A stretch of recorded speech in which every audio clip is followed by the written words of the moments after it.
Je dis et je répète, celui qui veut y croire, celui qui veut y croire pas, j'ai fini de parler. La chrétienté n'est pas un pacte de pauvreté. Il faut qu'on arrête de dire que ce sont les mystiques qui doivent prospérer. En janvier, j'arrive. Parce que ce que vous ne savez pas, c'est que le chrétien ou la chrétienté est le plus haut grade du mysticisme.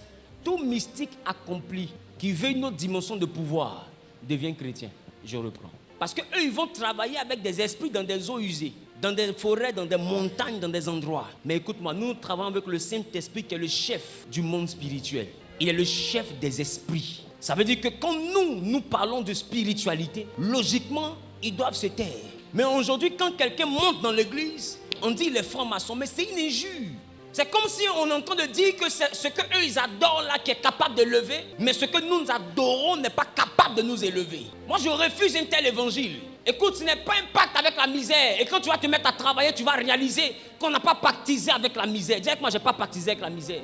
Nous sommes dans une dimension de foi où la Bible dit c'est fait pauvre pour que nous soyons riches. Mais il te faut travailler. Tu as l'examen, arrête de parler en langue étudie. Arrête de dire non, ils ont prophétisé. Écoute, aucune prophétie n'est une certitude. La prophétie est une possibilité de Dieu pour toi. C'est un plan probable de Dieu pour toi. Quand ils étaient en Égypte, Dieu leur a dit, je vous envoie dans le pays où coule le lait et le miel. Mais est-ce que vous savez que tous ceux qui ont reçu la prophétie, la majeure partie sont morts dans le désert? La Bible de ceux qui ont entendu la prophétie, seuls Josué et Caleb sont rentrés à Canaan. Pourquoi? Parce que dans le désert, ils n'ont pas eu la bonne attitude. Donc celui qui te dit qu'à cause de la prophétie, tu ne mourras pas sans voir la gloire de Dieu, il est en train de te blaguer. Des gens sont morts dans la Bible sans voir la gloire de Dieu. Même Moïse qui a fendu la mer, il a vu Canaan, il n'est pas rentré. Donc que personne ne te trompe, Moïse n'était pas à l'autel. Toi, tu y es. Je reprends.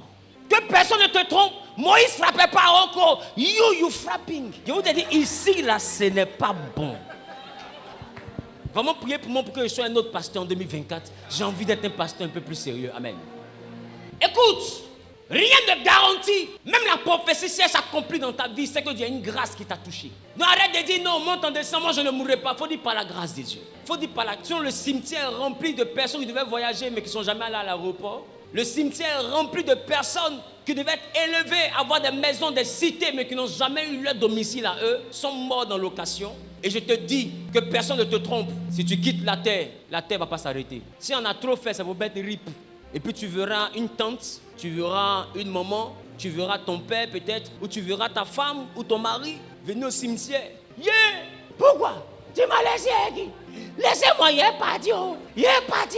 Il est pays. On l'attrape, il veut partir.